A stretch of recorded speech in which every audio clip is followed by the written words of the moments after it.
감사원장을 지내고 제21대 국회의원을 했습니다. 지금은 본업이 변호사 업무에 전념하고 계시다고 들었는데 오랜만에 뵙습니다. 최재형 전 국민의힘 의원 모시겠습니다. 어서 오십시오. 의원. 예, 반갑습니다. 예. 지금 뭐 변호사 일로 바쁘시다고요? 일단 의원 임기 마치고 네. 제 친한 친구가 대표로 있는 로펌의 소속 변호사로 일하고 있습니다. 그런데 네. 뭐 종로 당협위원장직은 계속 맡고 있고요. 그래서 뭐 두 개 병행하고 있는 상황입니다. 친한 친구면은 저 고등학교 때 내내 얻고 다니셨던. 예, 그 강 변호사. 예. 그렇구나. 요즘도 어버지세요? 요즘은 조금 아니실 것 같은데. 뭐 이제 휠체어 타고 다니고 또 네. 다른 직원이 도와주기도 네. 하고 이제 그러죠. 네. 어떤 사건들 하십니까? 지금 전공의 사건을 처음으로 맡으셨다고 제가 들었는데. 네, 제가 이제 의원직 마치고 네. 뭐 잠깐 쉬다가 이제 그 로펌에 들어갔을 때 그 강명훈 변호사가 전에부터 의료계의 법률 자문을 좀 해왔어요.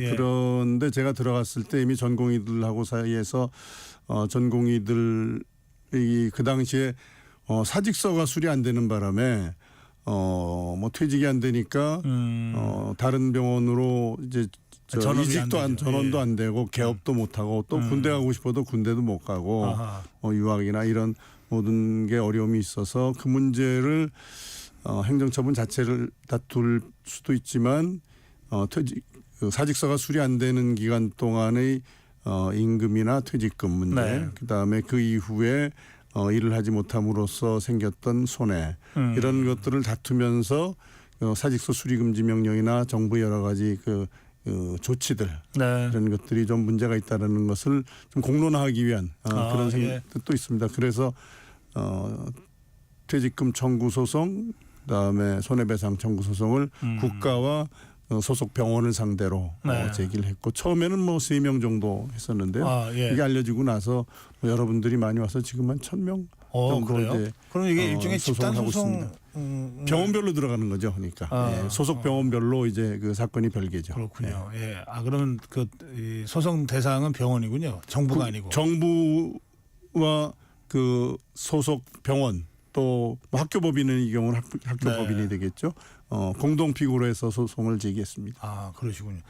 근데 말씀 듣고 보면 지금 이게 정부를 상대로 지금 이 전공의들이 투쟁하고 있잖아요. 일종의 네. 항의 또는 그렇죠. 뭐 집단 행동 또는 투쟁인데 그 집권당의 당협위원장 맡고 계시면서 동시에 정부를 상대로 그렇게 하는 게 좀 이게 좀 충돌이 안 됩니까?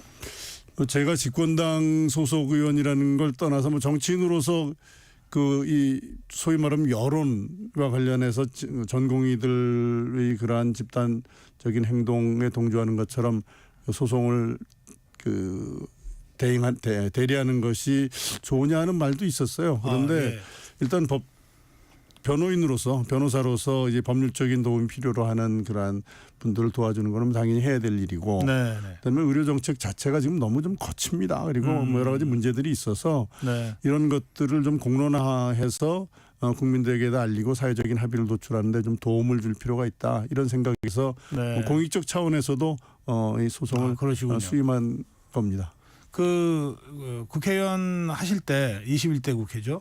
상임위도 보건복지위셨더라고요. 네. 그러면 계속 이 의료 문제, 의료 개혁을 다루어 오셨다는 거니까 조금 전에 정부의 의료 개혁이 방향은 맞을지 몰라도 거친 점이 있다 이런 말씀하셨는데 어느 점들이 좀 문제라고 보십니까? 일단 우리 의료 시스템이 비교적 뭐 저비용 고효율로 뭐 어떻게 보면은 많은 나라들에서 부러워할 정도의 그러한 효율적인 시스템이었습니다. 그러나 근래 이제 몇 년 동안 여러 가지 문제들이 야기가 됐고 그것이 주로 이제 소위 필수 의료 분야라고 하는 내외산소 뭐 이런 분야 그리고 이제 지방의 의료 취약지구 문제 이런 것들이 이제 대두되면서 종전의 의료 시스템이 이게 좀 뭔가 임계점에 다다랐다. 뭔가 변화돼야 되겠다. 개선되게 됐다는 그런 상황이 된 건 맞습니다. 그런데 의료 개혁이 필요하다는 거죠. 그렇죠. 어떤 형태로든. 그런데 문제는 이 의료 시스템의 개선, 즉 이제 필수 의료가 붕괴되는 걸 막고 그다음에 지역 의료가 이제 취약지구 문제를 네. 해결하고 그다음에 이제 뭐 초고령 사회로 진입하면서 의료 수요도 많이 늘어날 겁니다.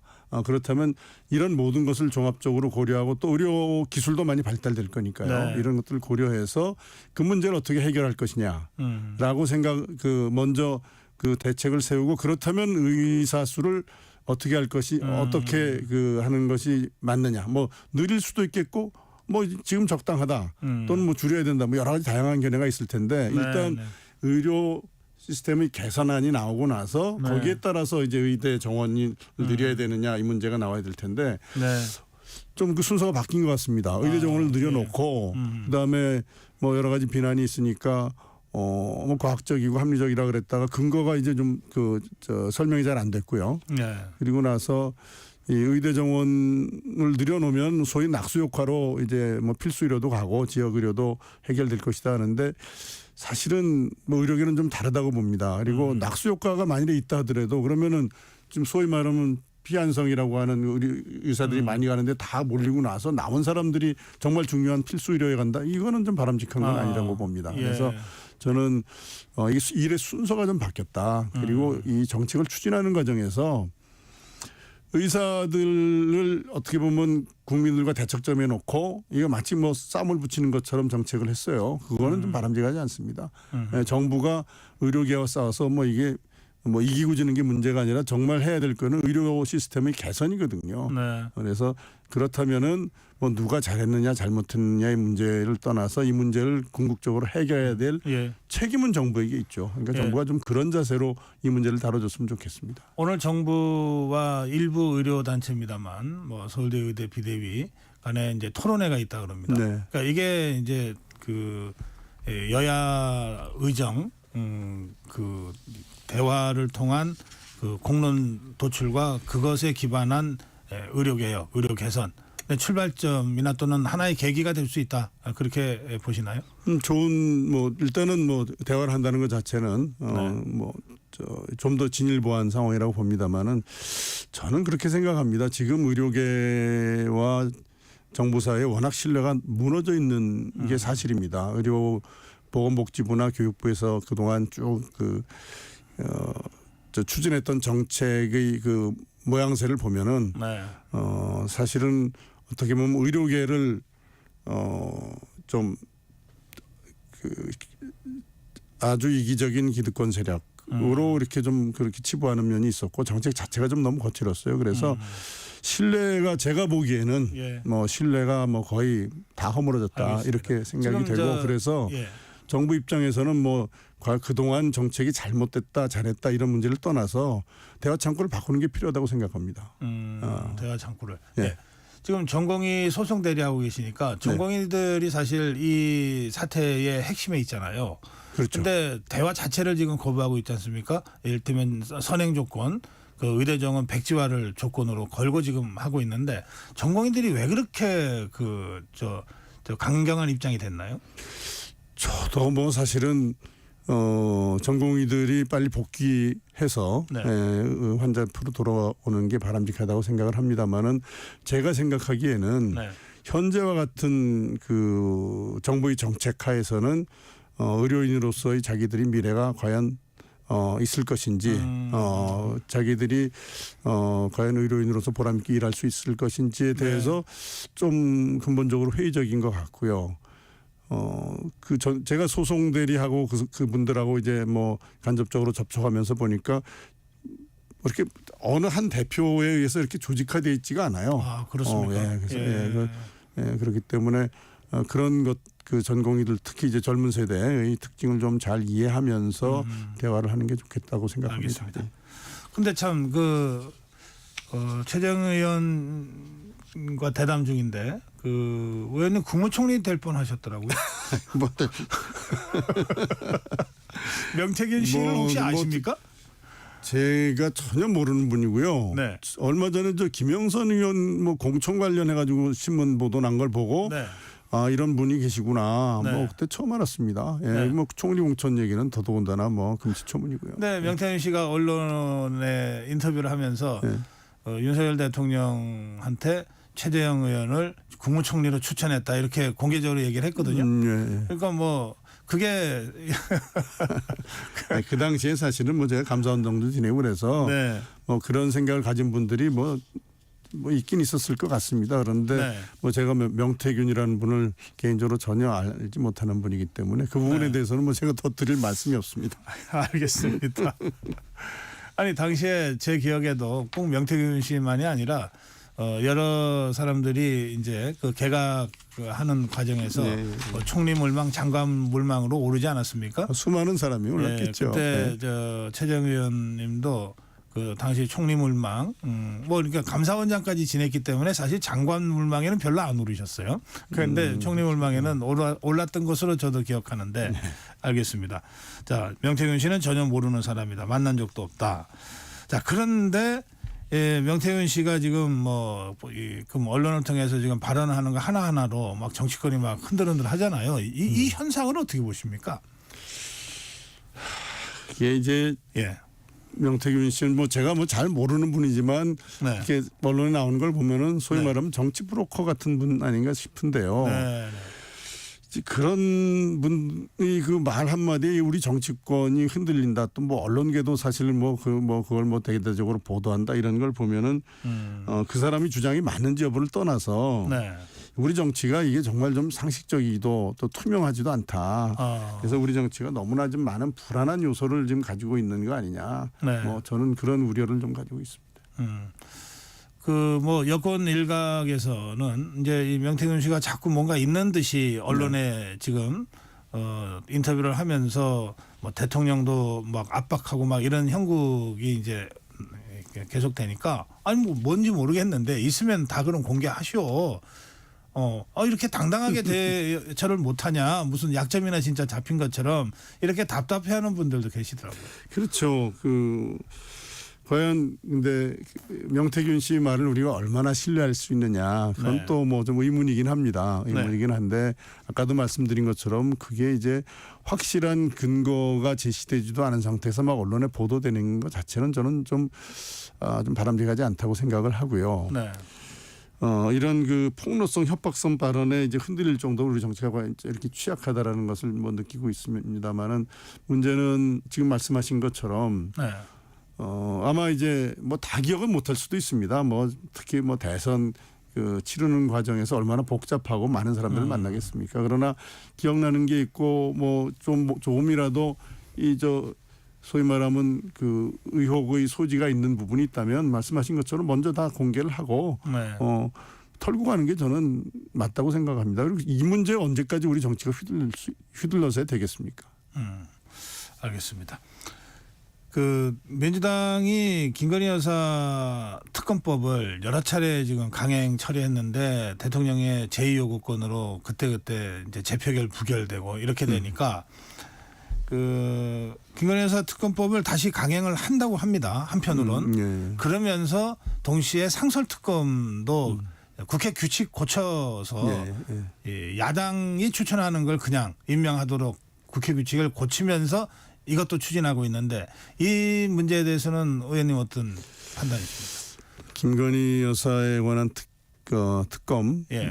처음에 나왔을 때 저는 사실은 그 당시 제 판단은 이게 털어봐야 그렇게 뭐 많이 나올 상황은 아닌 것 같다. 차라리 정무적으로 이걸 받아서 이 문제를 그냥 깨끗하게 해결하는 것이 정무적으로는 더 좋은 판단일 수도 있다. 그런 말씀을 드린 바 있습니다. 네. 그런데 지금 여기까지 왔고요. 지금은 이제 좀 굉장히 많은 사태가 좀 더 나빠진 상황인데 상설특검 문제는 지금 말씀하신 것처럼 그 특검 추천이 네. 이제 법무부 차관, 행정처 차장, 그다음에 네. 변협회장, 그다음에 국회 추천 넷인데 여야 네. 2명씩 하게 돼 있는 걸로 이제 네. 뭐 대통령 관련된 사안은 뭐 여당 추천 없이 4명을 다 하겠다. 네. 이제 결국 민주당이 자기네들이 특검 임명하겠다는 거거든요. 네. 굉장히 정치적으로 부담이 되는 건데 제가 네. 보기에는 민주당으로서는 아마 정치적 계산을 했을 겁니다. 이게 무리하게 끌고 가는 것이 여론으로부터 역풍을 만들 가능성. 네. 그러나 이제 김건희 여사의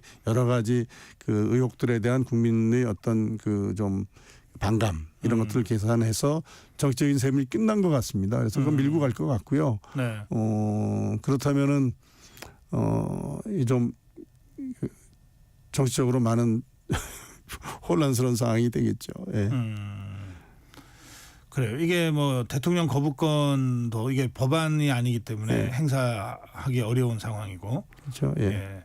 뭐 이게 여야 합의해서 한다는 게 상설특검에 관한 그 예. 법률의 취지거든요. 네, 네. 근데 이제 그걸 깬 거죠. 그래서 지금 민주당에서는. 국민의힘에서는 예. 그래서 이게 국회 규칙까지 고쳐가면서 추진하는 것은 원래 입법 취지에 맞지 않다. 그렇죠. 그래서 권한쟁의 소송으로 가고 네. 헌재 소원으로 가겠다. 뭐 이렇게 지금 하고 있는데요. 네, 그런 네. 법률적 대응이 효과가 있을까요? 일단 뭐 그 민주당이 현재 주장하는 그 내용이 얼마나 좀 이 무리한 주장인가에 대한 국민들이 여론을 환기시키는 그런 측면에서는 뭐 효과적인 대응, 효과적이라기보다 그거 외에는 대응할 방법이 사실은 없지요. 아하, 예. 예. 이제 이런 가운데 한동훈 대표가 김건희 여사의 공개 활동을 자제할 필요가 있다는 발언을 공개적으로 했어요. 네. 이건 어떻게 보십니까? 뭐 정치인으로서 지금 어쨌든 하여튼 현실적으로 이슈가 돼 있는 거니까 네. 뭐 정치인으로서 뭐 이야기할 수는 있겠죠. 예. 네.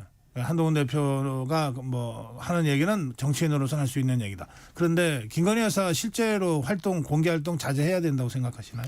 뭐 지금 상황에서는 김건희 여사의 공개 활동이 그게 어떤 의도에서 어떻게 나타나든 굉장히 네. 정치적으로 정부나 여당에 큰 부담이 되는 게 현실입니다. 네. 그렇다면은 본인은 여러 가지 좀 그 억울한 부분이 있거나 네. 또 그런 면이 있을지라도 정무적으로는 좀 당분간 좀 자제해 주시는 게 옳지 않나. 그리고 그게 최초의 그 후보 당시의 약속과도 맞는 겁니다. 네. 예, 후보 당시에 이제 뭐 내조만 하겠다 이런 취지로 네. 말씀하셨으니까요. 예. 이제 이 구체적으로 예를 들면 지금 대통령이 필리핀 국빈 방문, 싱가포르 국빈 방문 거쳐서 아세안 회의 참석자 라오스로 갔는데 국빈 방문은 이제 외교적 프로토콜이라는 게 있잖아요. 그렇죠. 예. 그러니까 대통령 부부가 가서 그쪽에 대통령 부부나 총리 부부가 이렇게 의전을 하고 막 이런 거잖아요. 이건 또 공개 활동이거든요. 그럼 이거 해야 됩니까 말아야 됩니까? 저는 이게 외교적으로 네. 외교적으로 그게 통상 있는 거라면은 뭐 그것까지 문제 삼는 거는 좀 지나치다고 봅니다만은 네. 정무적으로는 뭐 이런 문제들이 더 이상 이제 그러니까 이런 문제들로 정치적 부담이 더 커지지 않도록 뭐 잠시 자제하는 것도 뭐 저는 뭐 그렇게 나쁜 선택은 아니라고 봅니다. 알겠습니다. 그 이재명 대표가 지금 이제 재보궐선거 지원 유세, 한동훈 대표도 지원 유세 나가고 네. 있는데 예, 강화 군수 지원 유세에서 끌어내려야 한다 뭐 이런 발언을 여러 차례 했습니다. 어제 금정구 구청장 지원 유세 가서는 그건 내가 탄핵이라고 얘기한 거 아니지 않냐라고 또 발언을 했습니다. 어떻게 봐야 됩니까? 그 뭐 탄핵이란 말을 안 사용하지 않았다고 해도 그게 어떤 의미라는 건 국민들 다 압니다. 뭐 네. 이 대표가 뭐 우기는 거죠. 근데 네. 탄핵이라는 거는 아마 사법 리스크를 피해갈 수 있는 우회로로서 어떻게 해서든지 뭐 대통령 임기 단축해서 뭐 조기 대선 가는 게 사법 리스크를 우회하는 방법이라고 생각해서 자꾸 그걸 이제 소위 말하면은 뭐 군부를 피운다 그럴까요? 아니면 국민들한테 뭐 예방 주사를 놓는다 그럴까요? 네. 자꾸 이제 그런 얘기를 꺼내는 것 같습니다. 속으로는 탄핵을 생각하면서 겉으로는 아니라고 하는 이유가 뭐죠? 그냥 뭐 탄핵 헌법에 있는 절차 아닙니까?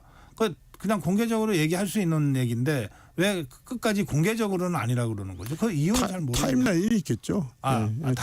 그렇겠죠. 예. 시간표가 있다. 예, 시간표 있을 지금은 겁니다. 탄핵을 예. 공개적으로 얘기할 그렇죠. 시간표. 봐서 이렇게 시간이 해서 아니다. 좀 더 이제 국민들이 탄핵에 대해서 어떻게 보면 탄핵이 얼마나 정치적인 혼란을 가져왔는지 지난번에 우리가 경험했지 않습니까? 8년 전에요. 예. 네. 그렇기 때문에 이제 그런 것들에 대해서 약간 좀 국민들의 생각을 좀 무디게 하는 뭐 그런 전략일 수도 있고요. 아마 뭐 제가 내용은 모르지만 시간표가 있을 겁니다. 실제로는 탄핵 시간표에 맞춰서 착착 탄핵 쪽으로 가고 있다. 그러나 본다 이런 말씀이시죠? 네. 알겠습니다. 그러면 그게 성공할지 여부는 이제 그 다른 문제고. 근데 이제 말씀 중에 이재명 대표 사법 리스크 이제 법률가이시기도 하고 지금 당장 변호사로 활동하시니까 이재명 대표의 사법 리스크 어느 정도라고 보십니까? 저는 일단 뭐 지금 11월 선거를 앞두고 있는 허위사실 공표에 의한 공직선거법 입법 위반죄, 그다음에 이제 위증교사 네. 이 부분은 뭐 제가 보는 시각에서는 뭐 유무죄가 문제되는 정도의 사안은 아니다. 내용은 이제 뭐 적어도 충분히 심리가 돼 있는 상황이 아닌가 저는 그렇게 보고 있고요. 그러니까 유죄 가능성이 높다는 말씀이시죠? 그렇죠. 예. 그리고 현재 예정대로 11월에 그 1심 판결이 선고가 되면 네. 정상적인 재판 진행 그 과정을 거친다면 내년 연말 네. 적어도 이제 대선 레이스가 본격적으로 시작되는 2026년 초 네. 이전에는 그 두 사건은 대법원 확정 판결이 나올 거라고 저는 봅니다. 아, 예. 근데 문제는 이제 재판 지연이죠. 재판 지연하는데 사실 무죄를 주장하는 피고인이 고의적으로 재판 지연하는 경우는 거의 없습니다. 빨리 이런 자기의 무죄가 입증돼서 이런 그렇죠. 여러 가지 예. 어려운 상황을 벗어나고 싶어하는 게 대부분 당연한 경우에 거고요. 제가 재판 좀 빨리 끝내달라는 그렇죠. 거죠. 30여 년 재판하는 동안 예. 무죄 주장하면서 재판을 고의적으로 지연하는 피고인 본 적이 없습니다. 아. 예. 그래서 아마 본인이 제일 잘 알겠죠. 그 사건의 실체는 아마 이재명 대표가 제일 잘 알 겁니다. 그렇기 네. 때문에 이걸 계속 이제 끌려고 하는 거고 문제는 이제 재판 지연의 수단으로 탄핵이 동원되는 그러한 것이 문제죠. 지금 수사 검사에 대한 탄핵도 뭐 지금 뭐 논의하고 있는 네. 상황이고 그렇다면은 대개 이제 이런 사건의 경우는 수사 검사가 공판에도 관여하는 걸로 알고 있거든요. 네. 그러면 탄핵이 되면은 헌법재판소 결정 있을 때까지 업무가 정지되잖아요. 네. 검사 동일체 원칙이 있다 하더라도 그거는 다른 검사가 공소 유지를 하려면 좀 지연이 되죠. 아무래도. 않다. 그다음에 예. 더 큰 문제는 법관 탄핵입니다. 법관의 경우 탄핵을 해버리면 이게 그 결정 때까지는 사실상 재판을 못 한다고 봐야 됩니다. 아, 그래요. 예. 예. 판사가 바뀌면은 또 그 재판 절차 다 갱신해야 되고 처음부터 다시 하려고 그러면 그럼요. 그거는 그래서 뭐 그렇게까지 할 것인지에 대해서 뭐 상식적으로는 뭐 그렇게 안 할 것이라고 생각합니다만은 네. 이재명 대표가 본인의 이익을 위해서는 무엇이든지 할 수 있는 사람이다. 저는 그렇게 봐서 과연 국민들이 상식에 맞는 판단을 할 것인가에 대해서 두고 봐야 될 것 같습니다. 예. 예, 오랜만에 최재형 전 의원 모시고 전국 전반에 대한 말씀 또 사법 리스크에 대한 말씀까지 들었습니다. 예, 오늘 여기서 마무리해야 되겠습니다. 말씀 잘 들었습니다. 네. 네, 국민의힘 최재형 감사합니다. 전 의원이었습니다.